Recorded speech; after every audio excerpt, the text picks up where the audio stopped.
Hey, free Myanmar. What's up? It's the Culture Detective here investigating your favorite movies. And yesterday I watched Judas and the Black Messiah, directed by Shaka King.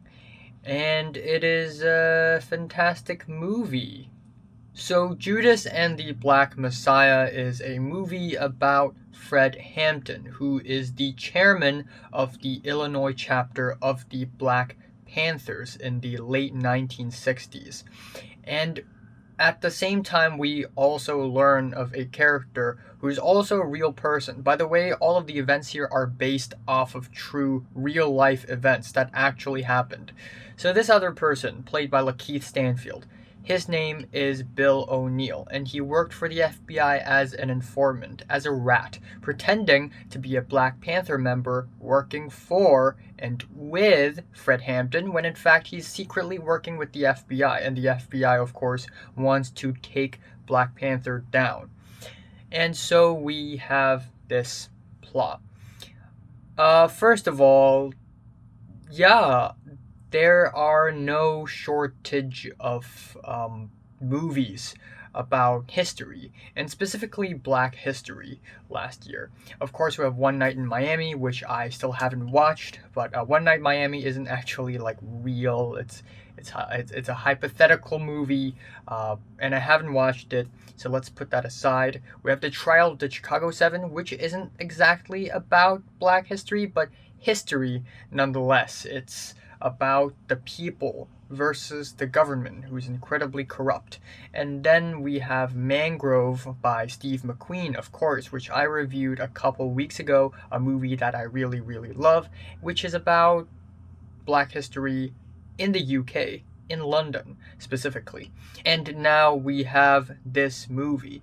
And after watching the trial of the Chicago 7, I still didn't know much about the whole situation back then. And apparently, Fred Hampton is also in the trial of the Chicago 7 as a character, but he only showed up for a little bit and then he just died. And now we have another movie solely about him and another dude, and it's way more interesting than the trial of the Chicago 7. First of all, let's get the elephant of the room out of the way first. The performances are amazing. Lakeith Stanfield totally killed it. Daniel Kaluuya is spectacular as Fred Hampton. I don't know how he does it, but he puts on a flawless American accent, which also sounds very late 60s at the same time. And on top of that, his emotional performances is fantastic. And since Delroy Lindo is campaigned as a lead character in The Five Bloods, I think Daniel Kaluuya pretty much has a 100% chance, or at least 99% chance, in winning Best Supporting Actor in the Oscars. And that is amazing. Also, fun fact, this is a reunion between Daniel Kaluuya and Lakeith Stanfield, because last time I saw them together, it's in Get Out by Jordan Peele. Anyways, there are also other people in this movie, of course. We have the FBI agent, whom Bill O'Neill works for, and he is played by Jesse Plemons. You may remember him as Todd in Breaking Bad, and as other very hateable characters. And of course, in this movie, he plays a very hateable, despisable character. Um, and it's actually kind of sad because this whole unjust is systematic. It's just not one dude saying, oh, you know what, let's take down the Black Panthers. Jesse Plemons' character in this movie, his name is Mitchell, he's not the one who came up with that idea, but, he's just following orders, yet he would still do all these terrible things just to follow orders, and it's just really sad. I thought the soundtrack is actually pretty good as well. The cinematography and the editing feels really mature and professional.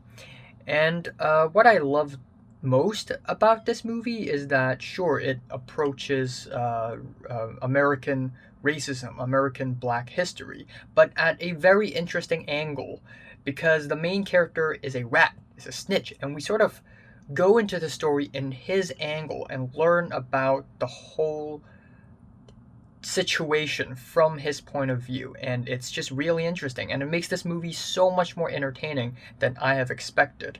It is really well paced as well. None of the scenes feel dragged at all. I also really like the fact that, sure, I think racism is a really important topic to be explored in a movie, but this movie kind of takes it a step even further and say that, you know what, I don't care what is your skin color. If you are oppressed, you should stand up for yourself and stand up against your oppressors. Because in this movie, sure, again, most of the characters, a majority of the characters are black. It is black history. But we also see other characters who stand by their side and stand up against the police, which is admirable and fantastic. I really love the message that where there is power, where there is people, there is power, which is a fantastic quote. And yeah, I'm just gonna leave it at that. It's kind of sad that movies like this and the Trial of Chicago 7 and Mangrove are all made like before 2020, and it's still relevant in 2020 and in 2021, and will still remain relevant for the foreseeable future. And this doesn't just apply to the USA. Do not be so narrow sighted, because it applies all over the world, all the way from my home, that is Hong Kong, to Myanmar, Thailand, Belarus, and the list goes on. So it's just kind of sad. And yeah, I guess I'm gonna leave it at that. I'm tired. I didn't sleep much again, and it's a really good movie. And out of all of the potential Best Picture nominees, this one might be my favorite so far. Yeah. Yeah, feeling a strong 8 on this thing. So, have you watched Judas and the Black Messiah? From 1 to 10, how much did you rate it? Like if you like it and subscribe if you want more. And thanks for watching.